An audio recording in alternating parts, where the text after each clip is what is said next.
8장 1절부터 13절 말씀을 읽겠습니다. 1절에 보시면 예수께서 산에서 내려오시니 수많은 무리가 따르니라 이렇게 시작을 하고 있습니다. 5장부터 7장까지 예수님께서 산에서 말씀을 하셨죠. 산상수훈, 산에서 가르치셨기 때문에 산상수훈이다 이렇게 말씀을 하고요. 팔복을 시작으로 해서 하나님 나라의 백성들이 살아가는 원리에 대해서 천국 백성의 삶의 태도와 자세 그리고 참된 제자도에 대해서 말씀을 하셨습니다. 그리고 이제 이게 시간적으로 이제 8장부터 이제 치유, 기적의 사건들이 이어지는데 시간적으로 이어진다기보다는 마태가 총 10가지의 기적을 한 군데 이렇게 모아놨다 이렇게 보시면 되고요. 산에서 먼저 내려오셔서 이제 수많은 무리들이 따라가는 상황이죠. 산에서 말씀하시고요. 이제 산에서 내려와서는 이제 기적 사역을 시작을 하십니다. 산에서는 말씀하셨고 내려와서는 말씀하신 대로 그의 삶을 살아내시고 사역을 진행하시는 것을 볼 수가 있습니다. 산에서 예수님 말씀 듣는 거 행복한 시간입니다. 그렇죠. 그러나 산에서 내려와야 될 때가 있다는 거예요. 말씀 듣고 은혜 받는 것이 참 행복하죠. 그런데 은혜 받았다면 은혜 받은 사람은 이제 그 은혜 받은 말씀대로 살아야 한다는 것을 말합니다. 그래서 예수님께서는 산에다가 교회를 세우시지 않는 거죠. 삶의 한 현장, 복판에 우리가 살아가는 삶의 그 현장 가운데에 교회를 세우시고 하나님 제자들을 거기로 보내십니다. 우리도 그런 분들이 있죠. 삶은 제대로 살지 못하고 근데 또 교회는 열심히 하시는 분들이 있거든요. 기도원 같은 데 늘 쫓아다니시고 성경 공부, 세미나 전국에 다 돌아다니면서 이렇게 하시는 분도 있고요. 특별히 공부 잘 가르친다 그런 분이 있으면 어디든지 쫓아가가지고 한 번만 듣는 게 아니라 수십 번씩 듣는 분도 제가 봤거든요. 제가 아는 같이 사역했던 분은 그 어떤 목사님 그 세미나를 너무 좋아해가지고요. 40 몇 번을 갔어요. 그래서 성경 지식은 굉장히 해박합니다.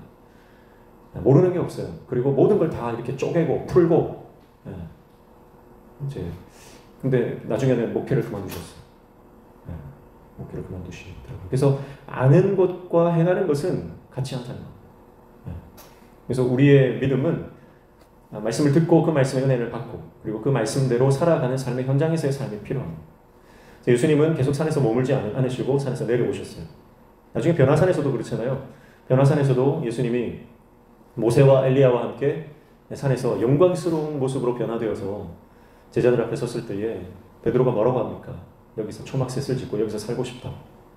그러니까 예수님이 내려가자 이렇게 말씀하시는 거예요. 우리가 살아가야 할 현장, 그 현장이 우리가 감당해야 할 그 신앙의 현장입니다.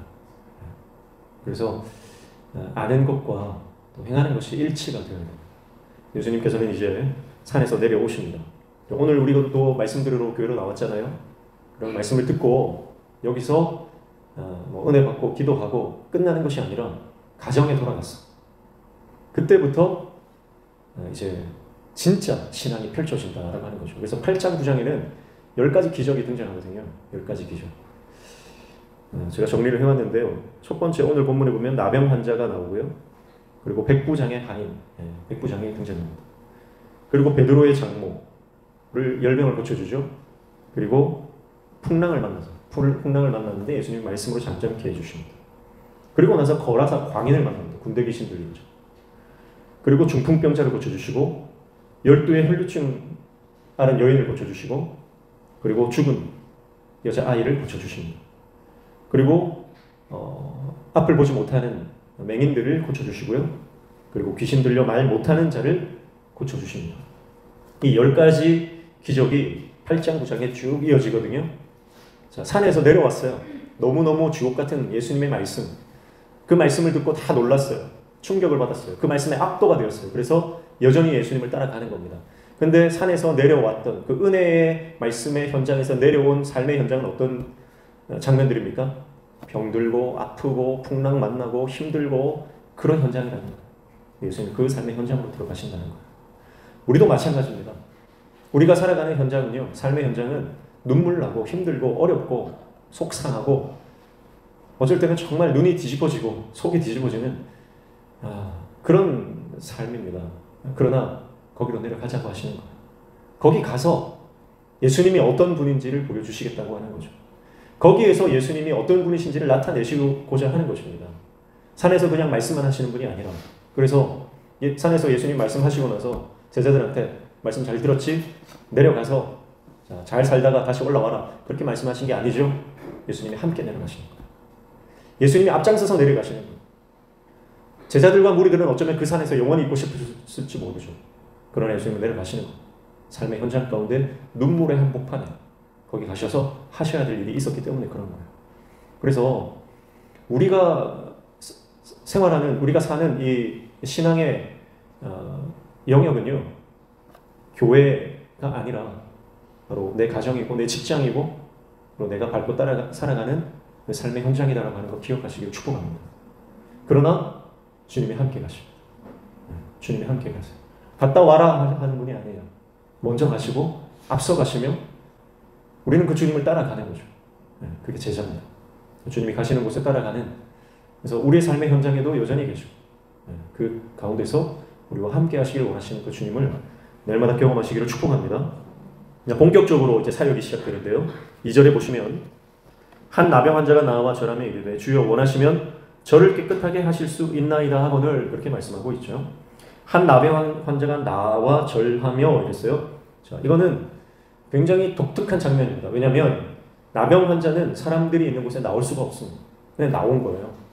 나병 환자는 우리가 잘 아는 것처럼 부정한 사람이기 때문에 그 모세의 법에 의하면 그는 사람들이 접근하지 못하도록 사람이 보이면 나는 부정하다 부정하다를 외쳐야 되는 사람이에요. 부정한 것을 만지면 부정한 사람, 그 부정한 것을 만진 사람도 부정이 옮겨지고 함께 부정한 사람이 되기 때문에 다른 사람에게 피해를 주지 않기 위해서 그는 사람들과 멀리해야 되고 격리를 해야 되는 입장에 있습니다. 그런데 그가 예수님이 계신 곳에, 사람이 많은 곳에 나왔다는 거예요. 그리고 절했다는 거죠. 그가 해야 하는 율법적인 절차가 있는데 그 틀을 깹니다. 그리고 신앙이라고 하는 것은요, 어쩌면 고정관념, 나를 올가매고 있던 어떤 생각과 종교적인 틀을 벗어나는 용기가 필요하다는 거죠. 그게 없으면, 그런 결단과 용기가 없으면 예수님을 만날 수 없다는 겁니다. 여전히 과거의 망령에 사로잡히고 전통에 사로잡히고 내가 지금까지 경험하고 배웠던 것에만 국한되어서 그 틀 안에 갇혀 있으면 진짜 예수님을 만나지 못할 수 있다는 거죠. 교회를 오래 다녔습니다. 모태신앙입니다. 몇 대째 신앙입니다. 그래도 예수님을 제대로 만나지 못한 분들이 있다라고 하는 사실입니다. 여러분, 지금 내가 주님 만나야 됩니다. 아버지가 예수님 만난 거 나랑 상관없는 거예요. 우리 조상이 신앙의 어떤 유명한 그런 분이다라고 하는 거 나와는 상관없는 거예요. 어쩌면 그런 과거의 경력들이나 경험들이나 전통들이 내가 예수님 만나는 것을 가로막고 있을 수 있다는 겁니다. 그런데 이 나병 환자는 그거를 알았어요. 왜냐하면 예수님만이 생명이라고 하는 사실을 그가 깨달았기 때문입니다. 그래서 내가 지금 살아가는 이 삶의 테두리, 율법이 규정하는 것이 내 삶의 전부가 아닐 거라고 하는 그런 믿음이 발생하기 시작했습니다. 그래서 예수님에게 어떤 대가를 치르고서라도 그분을 만나야겠다라고 하는 믿음의 결단, 믿음의 각오가 생긴 거죠. 그래서 주님 앞에 나아갑니다. 모든 자기에게 막혀져 있는 쇠사슬을 끊어버리는 거죠. 자기가 주님의 앞에 나아가지 못하도록 가로막고 있는 모든 장애물들을 뚫고 나아갑니다. 그리고 주님 앞에 가죠. 그러면 그는 돌에 맞아 죽을 수도 있는 거예요. 거기에 있던 많은 유대인들에게 그는 정죄를 당할 수밖에 없는 상황입니다. 그러나 그는 다른 것들을 계산하지 않습니다. 신앙은 계산하지 않는 거죠. 주님을 만날 수 있다면, 그 은혜를 얻을 수 있다면, 내가 주님의 말씀을 들을 수 있다면, 그의 눈빛을 쳐다볼 수 있다면, 그와 눈이 마주칠 수만 있다면 어떤 대가라도 치르겠다라고 하는 것이 그게 신앙인의 모습입니다. 이 나병 환자는요, 무엇이 그를 그렇게 만들었을까요? 그의 절박한 상황입니다. 더 이상은 인간적으로 자신의 삶에서 소망을 찾을 수 없었기 때문이죠. 그래서 오로지 예수님께만 마지막 희망이 있다는 것을 알고 예수님께 모든 대가를 치르고서라도 어떤 대가를 치르고서라도 주님 앞에 나아가겠다라고 하는 최후의 선택을 하게 된 것이죠. 그래서 어쩌면 여러분 우리 인생 가운데 내가 포기해야 할 것, 대가를 지불해야 할 것을 우리는 지불하고 있는가를 돌아봐야 돼요. 그래서 내가 돌파해 나가야 될 것이 무엇인가, 내가 깨고 나가야 될 것이 무엇인가, 그것을 깊이 묵상하고 내가 주님 앞에 나아가야 하는 것이죠. 그러지 못하면 그는 여전히 나병 환자로 남아있을 겁니다. 여러분, 이 나병 환자가 제일 처음 나왔다는 것은요, 이 나병 환자는 유대인으로 보여지죠. 유대인이지만 그는 나병 환자입니다. 그러나 그가 치유함을 받죠. 예수님께서 산상수훈을 가르치시고 처음 내려왔을 때 처음 만난 이 만남에 대해서 마태는요 굉장히 특별한 만남으로 소개를 합니다. 그래서 2절 맨 앞에 보면요 그냥 한 나병 환자가 나왔다 이렇게 말하지만 원어의 헬라어에 보면요 여기에 마태가 쓰는 특별한 그 단어를 쓰고 있어요. 바로 그때 그가 찾아왔다 이런 식으로. 그러니까 우리 개역개정에는 생략되어 있지만 마태는 이 만남이 특별한 만남이라고 소개하고 있습니다. 왜 이 만남이 특별한 만남이죠? 왜냐하면 나병 환자와 예수님이 만난 이 만남은 단순한 한 개인과 개인의 만남이 아니기 때문에 그렇습니다. 이것은 나병 환자를 영적인 나병 환자인 저와 여러분을 상징하는 만남이기 때문에 그렇습니다. 우리가 다 어쩌면 영적 나병 환자입니다. 나병이 뭐죠? 나병은 우리가 잘 아는 대로 한센병이라고 이렇게 얘기하는데요. 실제적으로 나병 환자라고 하는 것은 어떤 그 전염성이 강한 불치병에 가까운 악성 피부병을 다 총칭하는 거예요. 그러니까 성경에 보면요, 이 나병에 대해서 치료법이 안 나옵니다. 어떻게 치료해라 그런 게 없어요. 이것은 불치병입니다. 특별히 피부가 괴사되고 살점이 뜯어져 나가도 감각이 없는 그런 병이죠. 영적으로 감각이 없는 상태, 완전히 영적으로 죄 가운데 범벅이 돼서 죄가 죄인지도 모르는 그런 상태에 빠진 사람을 영적인 나병 환자다 그렇게 볼 수 있는 거예요. 그러니까 지금 나병 환자와 예수님의 만남은 단순한 만남이 아니에요. 지금 우리가 주님 앞에 서는 것과 같은 거예요. 이 장면을 보면서 이 나병 환자의 이름을 우리는 자기 이름으로 불러야 됩니다. 그 환자가 아닙니다. 그 나병 환자가 아니에요. 이 환자는요, 내 이름을 대입해야 하는 바로 자기 자신입니다. 누가 주님 앞에서 깨끗하다 말할 수 있습니까? 내가 온전하다 말할 수 있는 사람이 누가 있어요? 아무도 없어요. 우리는 다 영적인 나병 환자입니다. 그러나 여러분, 우리가 주님 앞에 나아갈 때 영적인 어떤 그 모든 대가를 지불하고서라도 내가 주님 앞에 나아가겠다, 그렇게 대가 지불하는 신앙이 될 때 우리는 치유를 받게 될 줄로 믿습니다.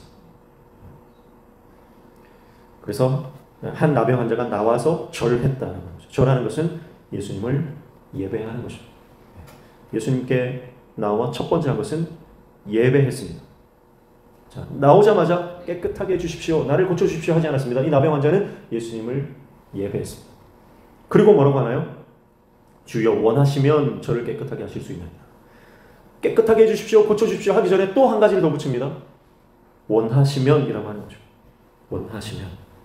자, 이 나병 환자는요, 자기의 육신의 병에 초점을 맞추지 않고요, 주님의 원하심에 초점을 맞추고 있어요. 왜 이런 고백을 할 수 있었을까요? 이거는 그냥 흔한 표현이다. 그러니까 예수님 제발 좀 고쳐주시는데 예수님이 할 수 있거든, 해주실 생각이 있으면 해주십시오, 이렇게 보는 분도 있더라고요. 근데 저는 그렇게 보기를 원하지 않습니다.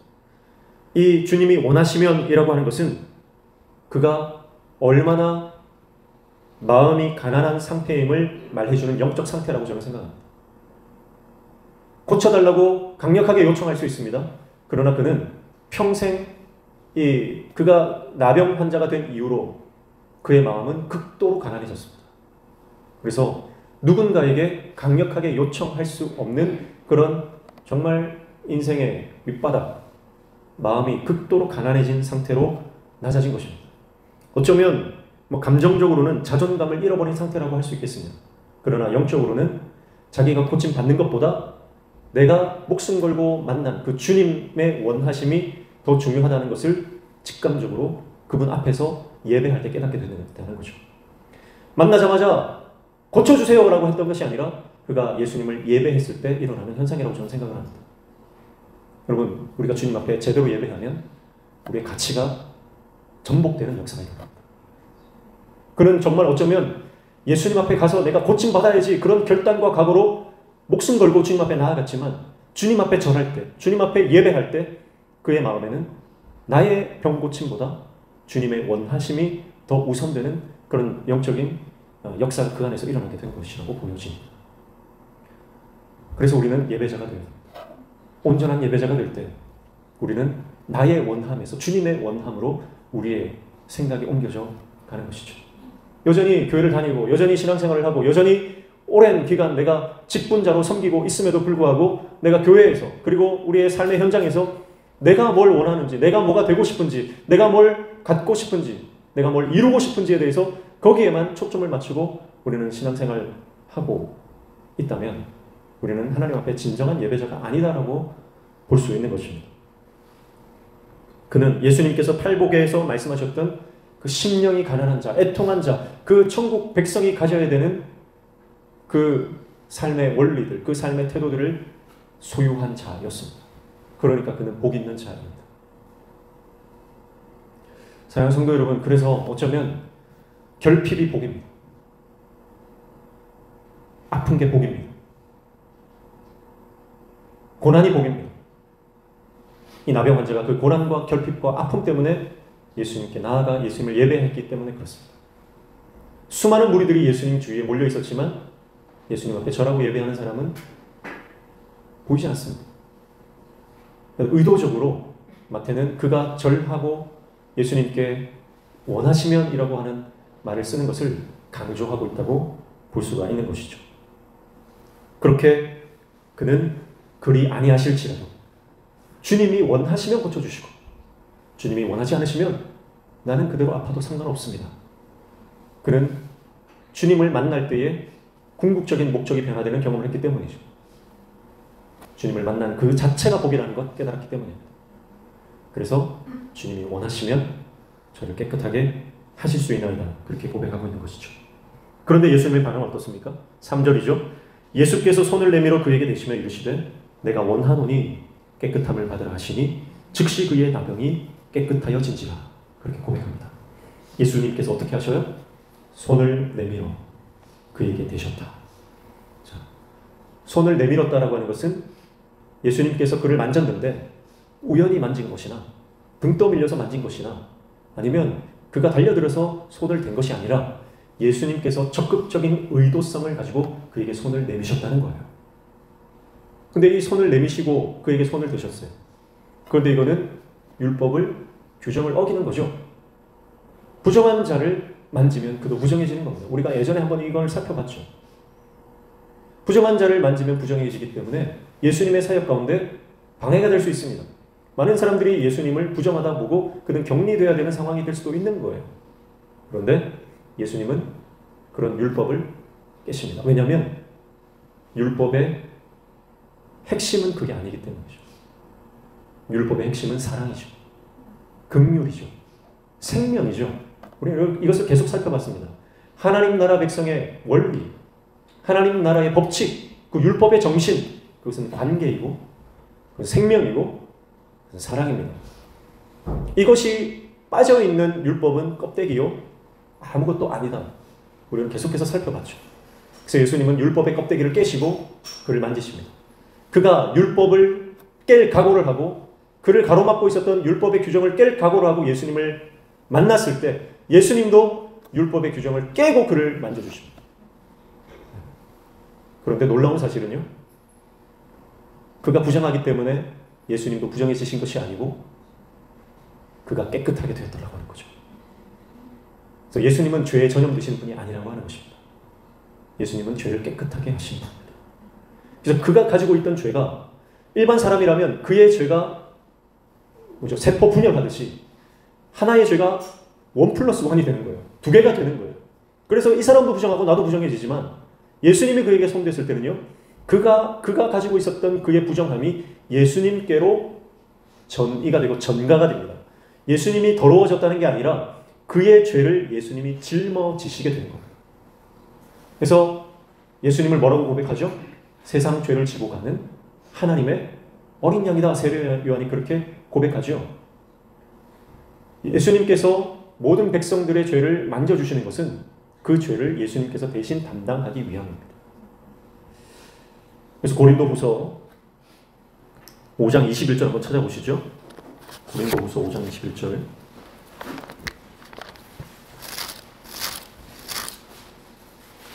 고린도후서 5장 21절 찾으신 분들 함께 읽습니다.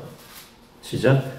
하나님이 죄를 알지도 못하신 이를 우리를 대신하여 죄로 삼으신 것은 우리로 하여금 그 안에서 하나님의 의가 되게 하려 하심이라. 아멘. 죄를 알지도 못하신 일, 죄와는 아무 상관없으신 그분이 죄로 여겨졌다. 하나님이 그를 죄로 삼으셨다는 거예요. 죄로 삼으셨다. 죄인처럼 되셨다는 거죠. 그분은 죄인이 아닙니다. 그러나 인류의 모든 죄를 대신 짊어지시고 죄인처럼 되신 거예요. 왜냐하면 그 길만이 우리의 모든 죄를 해결하는 길이기 때문에 그렇습니다. 그래서 그에게 손을 대시는 거죠. 그리고 그의 죄가 예수님께로 옮겨갑니다. 그리고 예수님은 그 죄를 지고 십자가의 길을 가시는 것이죠. 죄와는 아무런 관계가 없으신 분, 죄를 미워하시는, 죄를 정말 싫어하시는 그분이 죄처럼 여겨졌다는 거죠.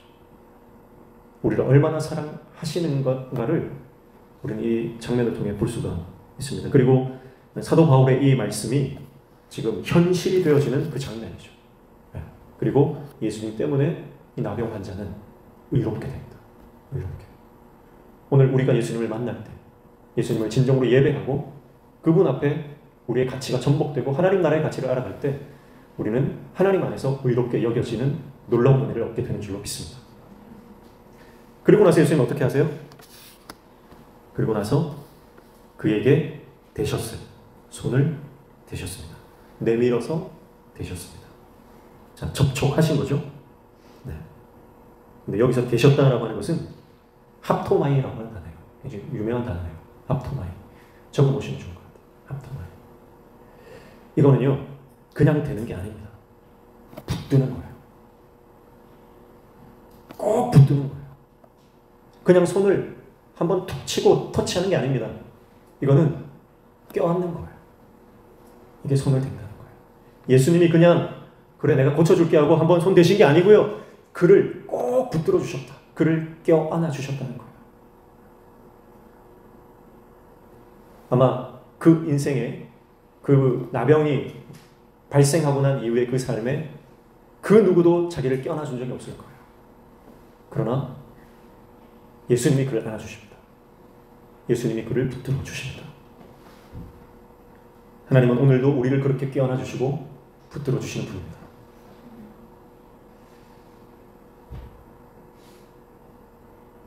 그리고 이 합토마이라고 하는 단어는요, 불을 붙인다는 뜻이 있어요. 불을 붙인다.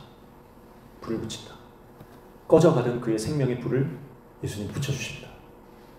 그의 삶 가운데 사명의 불을 붙여주십니다. 그가 이 땅을 살아갈 의미의 불을 붙여주십니다. 그리고 그의 삶의 불이 다시 타오르기 시작합니다. 혈루증 앓던 여인이 예수님께 손을 댔죠. 예수님의 옷자락이라도 만지면 내가 나음을 받겠다. 그렇게 예수님의 옷자락에 손을 댈 때도 합토마입니다. 예수님의 옷자락에 손을 대자 그의 생명의 불이 붙기 시작합니다. 그의 잃어버렸던 희망의 불이 다시 타오르기 시작합니다. 여러분, 오늘 우리가 주님을 만날 때 일어나는 역사예요. 성령의 불이 우리 가운데 임하여 타오르기 시작하는 줄로 믿습니다. 우리가 주님을 제대로 만나고 그분을 예배하고 그분 안에서 우리가 말씀을 깨달을 때에 우리 안에 잃어버렸던 신앙의 열정, 그러니까 처음 내가 예수님 만났을 때에 그때 불타오르던 그 첫사랑이 식어져 버렸던 그 예수님을 향한 그 사랑이 다시 불타오르기 시작할 줄로 믿습니다. 성령이 우리 가운데 임하신다는 거죠. 그게 합토마입니다. 주님이 우리를 껴안아 주십니다. 그리고 그 사랑을 경험한 자에게는 성령의 불이 그 안에서 타오르기 시작하는 것이죠. 예수님께서 그를 붙들어 주시고 뭐라고 말씀하십니까? 내가 원하노니 깨끗함을 받으라. 그렇게 말씀하십니다. 깨끗함을 받으라. 예수님이 손을 대어 껴안아 주시고 붙들어 주시고 깨끗함을 받으라 명령하십니다. 예수님의 선언 앞에 그의 나병은 온데간데 없이 사라집니다. 그리고 그는 깨끗함을 받았습니다. 그런데 마태는 즉시라고 하는 유테오스라고 하는 이 단어를 쓰고 있죠. 즉시. 여러분, 이 단어는요, 그가 나병 환자로 살아갈 때 단 한 번도 경험하지 못했던 단어입니다. 그렇죠? 그는 언제부터 이 병이 발병했는지는 모르지만 이 병을 앓고 있던 그 모든 기간 동안, 그 모든 시간 동안에 단 한 번도 경험하지 못했던 그 단어가 바로 이 즉시라고 하는 단어예요. 모든 사람들이 그를 기다리라고 했습니다. 모든 사람들이 그를 좀 멀리 떨어져라고 말했습니다. 그가 부탁하고 구걸하고 때로는 울부짖으며 사람들에게 도움을 요청했을 때 모든 사람들은 기다려, 나중에, 언젠가라고 말했습니다. 즉시라고 하는 단어는 그 인생에 없었던 단어예요. 그러나 예수님을 만났을 때 즉시라고 하는 단어가 들어옵니다. 예수님, 나를 좀 도와주세요, 살려주세요. 예수님은 그 즉시 그를 만져주시고 안아주시고 그를 고쳐주시는 거예요. 누가 우리 인생 가운데 우리가 기도할 때 즉시 달려와서 우리를 안아줍니까? 인간적으로는 부모밖에 없어요. 부모 외에는 자녀가 올 때 달려가서 안아주고 보채는 그 아이를 달래주고 젖꼭지를 물려주고 피로를 채워주는 존재는 부모밖에 없습니다. 그러나 그 부모도 완전하지 않죠.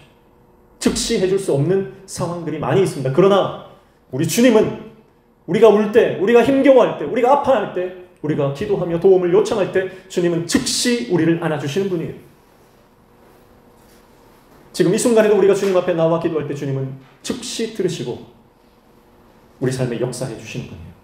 물론 우리가 기도하면 바로바로 응답되고 바로바로 이루어지고 내가 원하는 것이 바로 하늘에서 뚝 떨어진다 그런 의미가 아니죠. 지금도 귀를 기울이시고 우리의 작은 신음까지 듣고 계시는 그 즉시 응답하시는 그 하나님의 사랑, 이 즉시라고 하는 단어에 저는 그 하나님의 사랑이 녹아있다고 생각합니다. 그리고 그 즉시가 예수님 만난 그 나병 환자에게 들어왔습니다. 사랑하는 성도 여러분, 그러므로 어떤 상황이든지 주님 앞에 기도하십시오. 어떤 때이든지 주님 앞에 엎드려 주님 앞에서 눈물 흘리십시오. 사람 앞에서 눈물 흘리지 마시고 사람 앞에 도움을 요청하지 마시고 사람 앞에 나아가서 구걸하지 마시고 하나님 앞에 나아가 하나님 앞에서 울고 하나님 앞에 간구하면 하나님은 그 즉시로 들으십니다.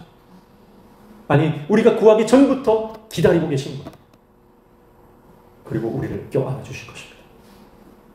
그리고 예수님은 말씀하십니다. 예수께서 이르시되 4절입니다. 삼가 아무에게도 이르지 말고 다만 가서 제사장에게 내 몸을 보이고 모세가 명한 예물을 드려 그들에게 입증하라 하시니라. 그렇게 말씀하죠. 자, 아무에게도 이르지 말고 먼저 누구에게 가라는 거예요? 제사장에게 가라. 제사장에게. 왜 제사장에게 가죠? 그건 율법의 절차를 따르라고 하는 말씀입니다. 예수님께서 율법을 폐하러 온 것이 아니죠. 적법한 절차는 따라야 될 절차는 따르라고 말씀합니다. 그래서 제사장에게 먼저 가는 거예요. 의원에게 가는 게 아닙니다. 여러분, 의원에게 가는 게 아니에요. 말씀대로 제사장에게 가는 거예요. 무슨 말이죠? 말씀을 따르는 삶을 살아라는 거예요. 나는 이제 은혜 받았으니까 내 마음대로 해도 된다. 그게 아니에요. 은혜를 받았으면 더 철저히 하나님 말씀 순종해라는 거예요. 말씀 중심의 삶을 살아라는 거예요. 레위기에 말씀한 모세의 율법을 지키라는 거죠. 그래서 제사장에게 가라. 너 나았으니까 너무 기쁜 나머지 감정대로 의사에게 가서 나 이제 고침받았으니까 나 완치됐다 진단서 뽑으라는 게 아니에요. 제사장에게 가서 영적으로 인증을 받으라. 말씀의 삶을 살아라. 그렇게 말씀하시면서 뒤에는 뭐라고 말씀합니까? 모세가 명한 예물을 드리라. 예물을 드리라는 거예요. 이것도 순종이죠. 말씀에 순종하는 삶을 살아가는 거예요. 그리고 나서 그들에게 입증하라 했습니다. 자, 제사장은 앞에서 제사장 단수를 쓰고 있어요. 근데 뒤에는 그들에게는 복수를 씁니다. 그러니까 제사장은 아니에요. 그들은 누굴까요? 그들은 자기를 추방했던 유대 공동체 사회 구성원들을 말합니다. 그들에게 가서 입증하라는 거예요. 자기에게 상처 주고 자기를 아프게 하고 자기를 추방하고 더 이상 함께할 수 없다고 그에게 선언했던 그 사람들에게로 다시 돌아가라는 겁니다. 그리고 그들에게 입증하라는 거죠. 입증하라라고 하는 이 단어는 마르투리온이라고 하는 단어를 쓰는데요. 이 단어는 증거하라는 뜻이에요. 증거하라. 자, 증거는 누가 합니까? 마르투리온이라 비슷한 단어가 뭐죠? 우리가 아는 단어 마데테스죠. 제자입니다. 제자. 누가 예수님을 증거합니까? 제자만이 예수님을 증거합니다. 말씀대로 살고 말씀에 순종하고 그리고 공동체 안으로 다시 들어가서 그들에게 제자됨을 입증하라. 제자됨을 증거하는 삶을 살아라. 제자의 삶을 살아라. 그렇게 말씀하고 있는 것이죠. 누구에게 가서요? 나에게 상처 줬던 사람에게 가서, 나에게 손해를 입혔던 사람에게 가서, 내 속을 뒤집어 놨던 그 사람에게 가서 내가 예수님을 증거하는 삶을 살아라. 그렇게 말씀합니다. 여러 번 살펴봤지만 제자라고 하는 마데테스라고 하는 단어는 원뜻은 마음을 빼앗겼다라고 하는 뜻이라고 했죠. 제자는 예수님께 마음을 빼앗긴 사람입니다. 예수님께 그 마음을 완전히 장악당한 사람을 말해요. 그게 제자입니다. 그래서 목숨을 던지는, 마음을 빼앗겼다, 목숨을 던진다, 그만을 따라가는 그런 의미가 이 마데테스라고 하는 단어에 들어있습니다. 반면에 무리는 뭡니까? 무리는 오클로스라고 하는 단어를 쓰는데요. 이거는 그냥 대중입니다. 대중, 무리. 자, 여러분, 예수님의 3대 사역이 뭐죠? 우리가 마태복음 4장에서 산상수훈 하시기 전에 마태복음 4장에서 예수님의 3대 사역을 우리가 배웠습니다. 그 사역은 바로 가르치시고 전파하시고 고치시는 사역이 있습니다. 가르치시는 사역, 설교 사역이죠. 말씀을 전하는 사역이죠. 그리고 전파하는 것, 이것은 하나님의 나라를 전파하고 증거하는 전도자의 삶이죠. 전도 사역입니다. 그리고 마지막이 고치시는 치유 사역. 이 세 가지가 예수님의 3대 사역이라고 마태는 소개하고 있습니다. 무리는 어떤 존재예요? 무리는 예수님의 치유 사역에만 관심 있는 사람들이에요. 무리는 취사 선택하는 거예요. 예수님의 모든 인격과 예수님의 모든 삶과 예수님의 모든 사역을 받아들이고 그 예수님의 모든 전인격적으로 그 마음을 빼앗긴 자가 아니라 내가 원하는 것, 치유되고 고침받는 그것에만 관심 있는 사람들이 무리입니다. 근데 제자는요, 그렇지 않습니다. 예수님의 모든 사역과 모든 삶과 모든 인격까지 완전히 장악당한 사람이죠. 그래서 모든 마음을 빼앗긴 것, 예수님께 빼앗겼어요. 그 사람이 제자입니다. 그래서 예수님께서는 이 나병 환자에게 제자가 되라 말씀하시는 거예요. 여러분, 고침 받았습니까? 은혜를 받았습니까? 그러면 제자된 삶을 살아야 됩니다. 어디에서요? 눈물이 있는 그 땅에서. 여전히 나를 아프게 하는 그 사람이 있는 그곳에서, 그 삶의 현장에서 예수님은 제자의 삶을 살아라. 그렇게 말씀하고 있는 것입니다. 바로 뒤에 나오는 그 베드로의 장모를 고치는 장면에서도요, 예수님이 이 베드로의 장모의 열병을 고쳐주시고 나서 이런 말씀이 나오죠. 8장 15절을 보면 그의 손을 만지시니 열병이 떠나가고 여인이 일어나서 예수께 수종 들더라 그렇게 말합니다. 여기서 수종 들더라 이 말이 뭐냐면 제자가 되었다는 말이에요. 단순히 예수님을 대접하고 음식 대접하는 정도가 아니라 일어나서 수종 들었다. 일어났다는 것은요, 어떤 부활의 그 의미가 있어요. 일어났다. 그러니까 일어나서 예수님을 섬기는 그 삶이 완전히 전복되고 부활해서 예수님을 섬기는 제자의 삶을 살았다라고 하는 거죠. 그러니까 나병 환자였던 사람이 제자가 되고, 그러니까 제자가 될 수 없는 그런 상황에 있는 사람이 제자가 되고, 이게 하나님 나라의 역사죠. 베드로의 장모도 수종을 들었는데 제자가 된다는 거죠. 여자가 제자가 될 수 있습니까? 여자가 제자가 될 수 없습니다. 그러나 하나님 나라 안에서는 당시에 인간 취급 못 받았던 그런 여인이 예수님의 제자가 되는 그런 역사가 일어나게 되는 것이죠. 여러분, 그래서 예수님께서 지상명령을 하시잖아요. 지상명령. 마태복음 28장에 너희는 가서 모든 족속으로 제자를 삼아 아버지와 아들과 성령의 이름으로 세례를 주고 내가 너희에게 가르쳐 본 바 모든 것을 가르쳐 지키게 하라. 그렇게 말씀하시죠. 여기에서 헬라어에는요, 주동사와 동사를 꾸미는 분사가 있어요. 그러니까 여기서 가서 제자 삼고 그리고 세례를 주고 또 지키게 하라. 이 네 가지 동사 중에서요, 하나만 주동사예요. 나머지는 분사입니다. 주동사를 꾸미는 거예요. 여기서 주동사가 뭘까요? 가서, 제자 삼고, 세례를 주고, 가르쳐 지키게 하라. 여기서 주동사가 뭘까요? 방금 제가 계속 얘기했던 거를 잘 파악을 하신 분은 아시겠죠? 제자 삼는 거예요. 제자 삼는 거. 가면서 제자 삼으라. 제자 삼는 걸 다 꾸미는 거예요. 세례를 베풀면서 제자 삼으라. 가르쳐 지키게 하면서 제자 삼으라. 제자 삼는 게 이게 예수님의 지상 명령이에요. 예수님께서 고치시는 치유의 사역을 하시고 나서 제자로 부르시는 거예요. 그러니까 예수님의 모든 궁극적인 사역의 그 최종 목적은요, 치유 자체가 아니죠. 그것은 제자 삼는 거예요. 그래서 우리가 제자의 삶을 살지 않는다면 어쩌면 예수님의 지상 명령, 예수님의 가장 그 높은 명령을 수행하지 않고 있기 때문에 불순종하고 있다는 겁니다. 오늘 저와 여러분의 가정, 직장, 우리가 살아가는 모든 삶의 현장에서 예수님의 제자로 살아가야 할 줄로 믿습니다. 그래야 우리가 예수님의 참된 제자가 되고 나중에 그날에 예수님을 만났을 때에 예수님이 우리를 칭찬하십니다. 치유에만 우리의 목적이 있고 은혜 받는 데만 목적이 있으면 곤란한 겁니다. 제자가 되라 말씀하시고요. 그가 저주의 질병으로 인해 공동체 밖으로 쫓겨났던 그곳으로 예수님은 다시 돌려보내십니다. 그리고 나에게 상처 줬던 사람들, 그 사람 때문에 눈물 흘렸던 그 모든 시간들을 예수님 때문에 극복하게 하시는 것이죠. 그리고 그 시간과 공간 안으로 돌아가 그들 사이에서 예수님의 제자로 살아가라. 이렇게 말씀하고 있는 것입니다. 이렇게 나병 환자의 사건이 일단락되고 나서 다시 백부장이 등장합니다. 5절에 보시면 예수께서 가버나움에 들어가시니 한 백부장이 나와 간구하여 그렇게 말씀합니다. 누가복음에는 좀 다르게 소개하는데요. 백부장이 나온 게 아니라 이스라엘 장로들이 예수님께 와서 간청을 했다. 백부장의 하인을 고쳐달라고 이렇게 되고 있습니다.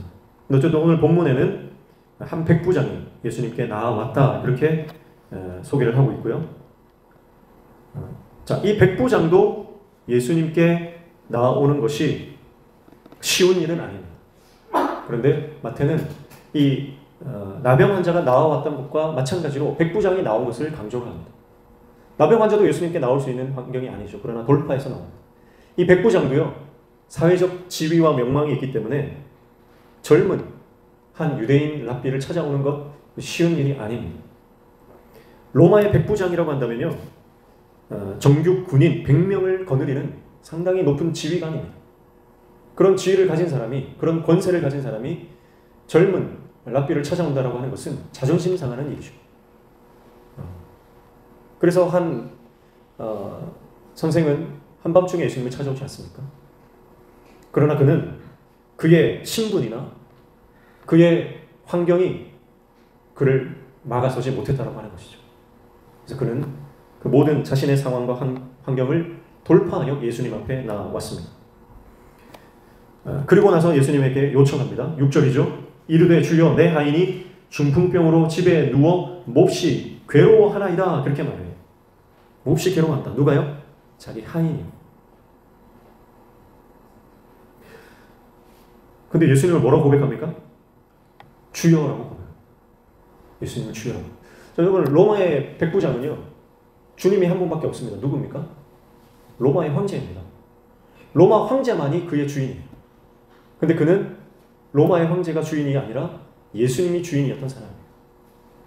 예수님을 주라고 고백하고 있습니다. 그러면서 그의 하인을 위해서 기도를 하는데요. 여기에서 하인이라고 하는 단어는요, 일반적으로는 우리가 아는 하인이라는 단어는 둘로스 아닙니까? 그렇죠? 둘로스라고 하는 배도 있잖아요. 둘로스. 선교 배도 있잖아요. 종이라는 뜻이에요.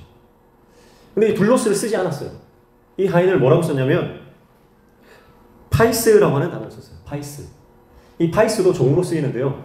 이 파이스라고 하는 단어는 종으로 쓰일 뿐만 아니라 자기 아들을 칭할 때도 이 파이스라는 단어를 씁니다. 자, 그러니까요, 자기 하인을 지칭할 때 둘로스가 아니라 파이스라고 칭하는 것은요, 이 종을 자기 아들처럼 되었다라고 하는 것을 우리가 알 수 있는 대목이에요.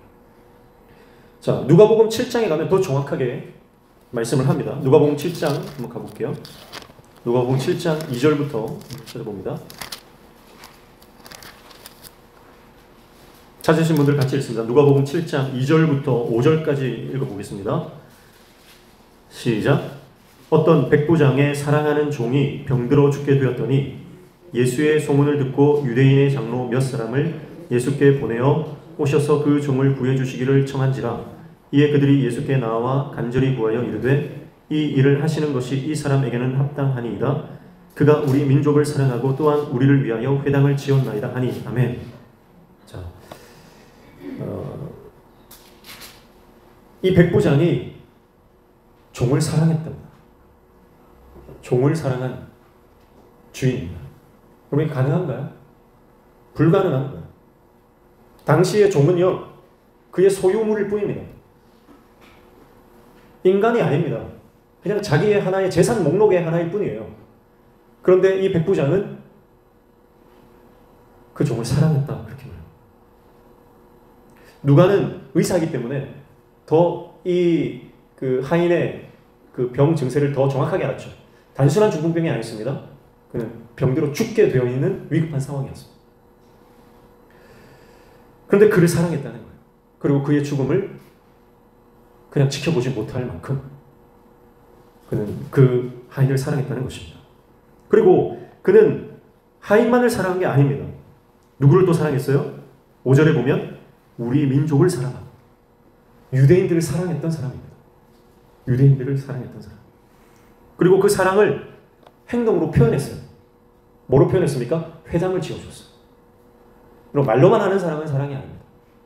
사랑한다고 고백한다고 정말 사랑하는 게 되는 게 아니죠. 사랑한다면 그 고백에 맞는 행동이 필요합니다. 그래서 그가 회당을 지어주는 것으로 유대인들을 향한 사랑을 입증했던 사람이에요. 자, 여러분, 이것도 불가능한 거예요. 어떻게 압제자가 피압제자를 사랑할 수 있습니까? 그러나 그는 유대 민족들을 사랑하고 또 자기 집에 있던 그 종을 정말 아무것도 아닌 그 종을 사랑했던 그런 인격자였다라고 하는 것을 알 수 있어요. 그리고 이제 유대 민족을 사랑했다라고 하는 것은 그가 하나님을 경외하는 사람이었다라고 하는 것을 알 수가 있는 대목이죠. 여러분, 하나님을 경외하는 사람은 어떤 사람이든 하대하지 않습니다. 하나님을 정말 사랑하고 경외하는 사람은 모든 사람의 생명을 존중하고 모든 사람을 인격적으로 대하는 사람이에요. 그래서 오늘 이 유대인이 등장하면서 예수님께서 진짜 제자가 누군가를 말하는 거예요. 유대인들은, 종교 지도자들은 그들은 선민의식에 사로잡혀서 사람들을 함부로 대했습니다. 이방인들은 개돼지 취급을 했다 그랬죠. 유대인들이 생각할 때 이방인들은 지옥의 땔감으로 쓰기 위해서 하나님 만들었다 그렇게 생각했다 했잖아요. 인격죄로 보지 않습니다. 그러나 이 이방인인 이 백부장은요, 정말 하잘것없는 그 종 한 명도 너무나 사랑하고 인격적으로 대하는 하나님 나라의 백성의 원리를 가지고 살았던 사람이에요.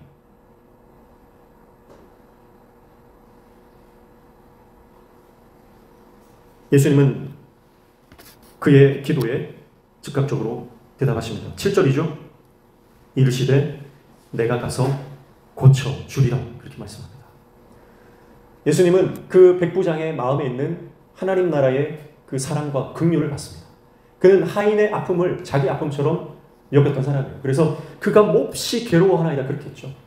그가 몹시 괴로워합니다.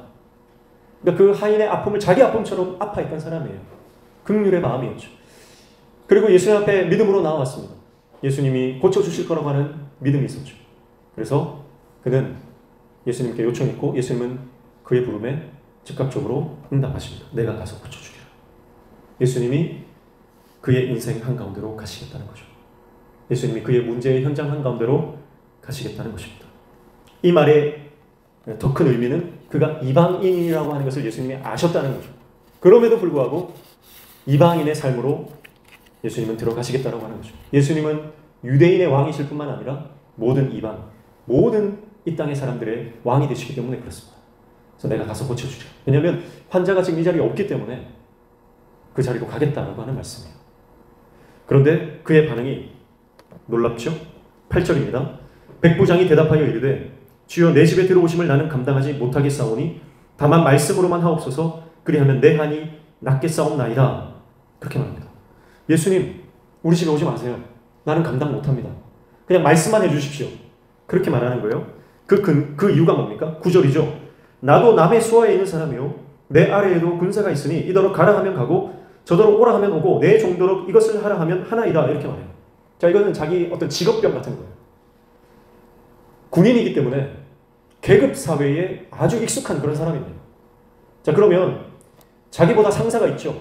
자기보다 높은 지휘관이 있을 거예요. 자기도 지휘관이지만 자기보다 더 높은 고위 그 상사가 있는 거예요. 그러면 그 상사가 만약에 자기 집에 오는 것이 부담스럽죠. 감당하기가 힘든 거예요. 직급이 높으면 높을수록. 군인들이 군대 생활할 때 만약에 별이 떴다 그러면요 완전히 난리가 납니다. 그래서 뭐 장성이 뭐 스타 장군이 한 명 우리 부대를 방문한다 그러면요 일주일 동안 비상이 걸리는 거예요. 쓸고 닦고 닦은데 또 닦고 뭐 하여튼 해야 하는 건 다 점검하고요. 2번, 3번 계속 점검하고 하나라도 티가 있으면 안 돼요. 그런 직업병이 이 사람 안에 있는 거예요. 그런데 부대 방문을 만약에 한다 치면 얼마나 긴장이 되고 얼마나 준비를 많이 해야 되겠습니까? 근데 예수님 보고 우리 집에 오지 말라고 하는 그런 측면에서 말하는 거예요. 그러니까 예수님을 뭐라고 지금 인식하고 있는 겁니까? 예수님을 자기보다 훨씬 높은 계급에 있는 분으로 인식하는데 그의 인식은 어디까지 꽂혀져 있냐면 영원한 가장 높은 통치자로서의 예수님 인식이 있는 겁니다.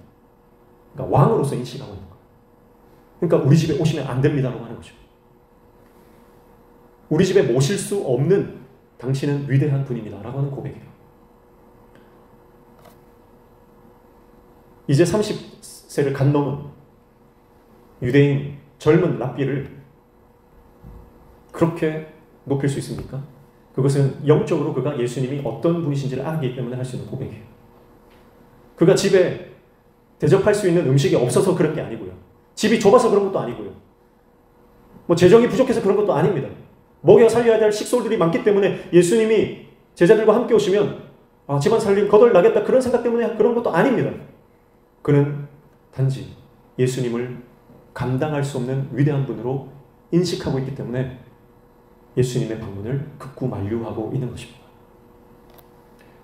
그러면서 이런 고백을 하죠. 말씀만 해주십시오. 말씀만 하시면 역사가 일어난다고 저는 믿습니다. 이게 백부장의 믿음이에요. 그래서 당시에 그런 생각을 하고 있는 사람들이 없었잖아요. 예수님을 믿어도요. 예수님을 어떻게든 만나야 되겠다. 예수님의 옷자락이라도 내가 잡아야 되겠다. 그렇게 생각했지만 이 백부장은요. 예수님이 말씀만 하시면 시간과 공간과 모든 장애를 넘어서서 하나님의 역사가 일어난다라고 믿었던 사람이에요. 이 믿음이 저는 이제 제가 처음에 전도사 사역을 나갔을 때요. 25세 처음 사역을 시작했는데 그 해에 이제 처음 사역 나갔던 제가 정말 아꼈던 제자가 있어요. 이 제자가 수능을 치는데요. 수능 치기 며칠 전에 전화가 온 거예요. 전화가 와가지고 전도사님 저 이제 곧 수능인데 저를 위해서 기도해 주세요. 제가 그렇게 전화가 왔더라고요. 그러면 우리 언제 만날까? 언제 만나서 기도해 줄까? 그러니까 아니요 전도사님 올 필요 없어요. 지금 전화상으로 기도해 주세요. 저는 그거면 충분합니다. 그러더라고요. 그래서 그 자리에서 제가 굉장히 당황했거든요.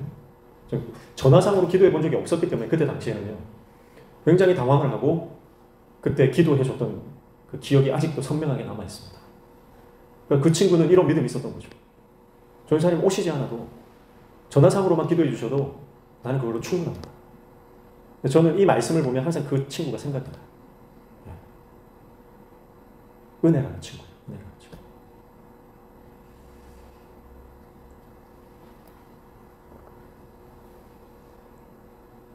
백부장에 그런 믿음이 있었습니다. 우리는 어떻습니까? 우리는 어떻게든 만나야 되고 어떻게든 좀 우리 집에 오셔야 되고 뭐 그런 게 있잖아요. 한국인들 특별히 그런 게 있거든요. 그러나 백부장에게는 하나님의 말씀, 예수 그리스도의 말씀이 곧 역사다라고 하는 그런 믿음이 있었던 거죠. 사랑하는 성도 여러분, 주님이 말씀하시면 반드시 이루어지는 줄로 믿습니다. 어떤 상황이든, 때로는 내 앞에 지금 당장 눈에 보이지 않는다 할지라도, 내 귀에 들리지 않는다 할지라도 하나님 말씀하시면 그 말씀은 반드시 이루어지고 성취된다라고 하는 것이죠. 그래서 그는 예수님께 말씀만 해주시면 된다, 그렇게 말씀합니다. 그리고 그는 자신을 종처럼 그렇게 낮춥니다. 정작 자신의 하인, 자신의 종을 아들처럼 여겼던 그가요, 자기 자신은 예수님 앞에서 나는 감당할 수 없는, 나는 종입니다, 그렇게 고백하는 거죠. 타인에게는 관대하고 자신에게는 엄격한 그런 인격자라고 하는 것을 우리가 알 수 있습니다. 우리는 반대로 살아가죠. 자기 자신한테는 관대하고요, 다른 사람한테 철저하고 엄격한 삶을 살아가는 경우가 얼마나 많이 있습니까? 그러나 정말 하나님을 경외했던 이 백부장은요, 자기 자신에게는 정말 엄격하고 예수님 앞에서 철저히 자기 자신을 낮추고 종으로 자기 자신을 인식합니다. 그러나 자기 수하에 있던 사람들은 정말 아들처럼 대하고 딸처럼 대하고 사랑했던 그런 인물입니다. 예수님은 그의 믿음과 그의 인격을 보셨던 거죠. 그래서 10절에 이렇게 말씀하시죠. 예수께서 들으시고 놀랍게 여겨 따르는 자들에게 이르시되 내가 진실로 너희에게 이르노니 이스라엘 중 아무에게서도 이만한 믿음을 보지 못하였노라. 아멘. 그렇게 말씀합니다. 예수님이 놀라셨어요. 그 전까지는 사람들이 놀랐죠. 예수님의 가르침과 사역을 보면서 사람들이 놀랐습니다. 그런데 이 장면은 사람 때문에 예수님이 놀라는 장면이에요. 이게 제자의 삶입니다. 여러분, 저와 여러분의 삶과 인격과 우리의 사역 가운데 하나님이 깜짝깜짝 놀라는 이 역사가 일어나기를 축복합니다. 그래서 예수님이 하시는 게 뭐냐면 옆에 있는 사람들에게 간증을 하는 거예요. 따르는 자들에게 이르시되 이렇게 말하잖아요. 옆에 있는 제자들과 많은 사람들에게 이런 사람이 있다 소개하는 거예요. 우리 명신교회가 그런 교회 되기를 축복합니다. 하나님이 명신교회를 보면서 천사들에게 한국의 부산의 저 땅 끝에 가면은 명신교회가 있는데 저 교회 한번 봐라, 이런 교회가 아직도 있네. 우리 주님이 천사들에게 자랑하시고, 저도 그렇거든요. 저도 우리 교회 성도들을 가는 곳마다 자랑하거든요. 이런 성도들이 있다. 그러니까 뭔가 대단한 것을 보면 자랑할 수밖에 없어요. 예수님도 그렇거든요. 여러분, 우리 안에 하나님께서 놀라시고 자랑하실 만한 우리의 삶의 인격과 사역과 삶이 충만하기를 축복합니다. 그런 삶이 되어야 됩니다. 좋은 의미로 놀라야지 하나님이 안 좋은 의미로 깜짝깜짝 놀라시면 안 되거든요. 축복합니다. 그리고 11절에 또 너희에게 이르노니 동서로부터 많은 사람이 이르러 아브라함과 이삭과 야곱과 함께 천국에 앉으려니와 12절에 그 나라의 본 자손들은 바깥 어두운 데 쫓겨나 거기서 울며 이를 달게 되리라, 이렇게 말씀하죠. 동서라고 하는 것은 이방을 말합니다. 이방. 그래서 이방의 많은 사람들이 아브라함과 이삭과 야곱과 함께 천국에 앉으려니. 그러니까 유대인들만의 전유물이 아니라는 거죠. 천국은 모든 사람들에게 열려 있고 그 많은 이방인들이 이 천국에서 상급을 받게 될 것이다. 그런데 정작 유대인들은, 본 자손들 유대인들은요, 자신들이 할례를 받았고 아브라함의 자손이고 다윗의 후손이고 그렇게 고백을 하지만 정작 그들은 어두운 데서 슬피 울며 이를 갈게 될 것이다, 그렇게 말씀하고 있습니다. 저는 우리 명신교회가 아름답게 성장하기를 꿈꾸며 이렇게 기도하고 있습니다. 그리고 하나님께서 반드시 우리 교회를 이렇게 아름답게 성장시키실 줄로 믿습니다. 한 가지 바라는 것은요, 우리 교회가 아름답게 성장했을 때에 원래 있었던 기존 교인들은 슬피 울며 이를 갈지 않기를 축복합니다. 새신자들이, 그리고 어떤 우리가 생각하지 못했던 의외의 인물들이 교회의 리더십이 될 수 있습니다. 그때에 교회의 기존 멤버들도 함께 아름답게 교회를 이끌고 나가는 리더십이 다 되기를 축복합니다. 우리가 그렇게 되려면 우리 마음이 하나님 앞에 열려 있어야 됩니다. 우리 마음이 닫혀 있으면요, 새로운 사람들을 받아들일 수가 없거든요. 그래서 우리가 열려 있는 만큼 하나님 부어 주실 거고요. 우리가 하나님 앞에 하나님 나라의 그 원리대로 살아가는 만큼 하나님께서는 우리에게 그 천국의 그 열쇠를 맡기시고 또 그 은혜를 부어 주실 줄로 저는 믿습니다. 그래서 이것은 이제 마지막 날에 대한 말씀이지만 우리 삶에 적용해 본다면요, 어쩌면 우리가 굉장히 배타적인 삶을 살 수 있단 말이에요. 우리만 옳다. 그래서 우리끼리 굉장히 배타적인 그런 모습으로 새로운 사람들을 받아들이지 못하고, 그래서 오히려 주도권을 빼앗겨 버릴 수 있다고 하는 거죠.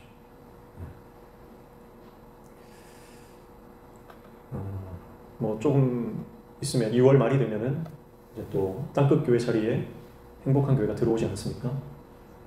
그렇게 되면 새로운 교회가, 큰 교회가, 대형 교회가 들어오니까 우리가 또 배타적으로 그렇게 볼 수 있거든요.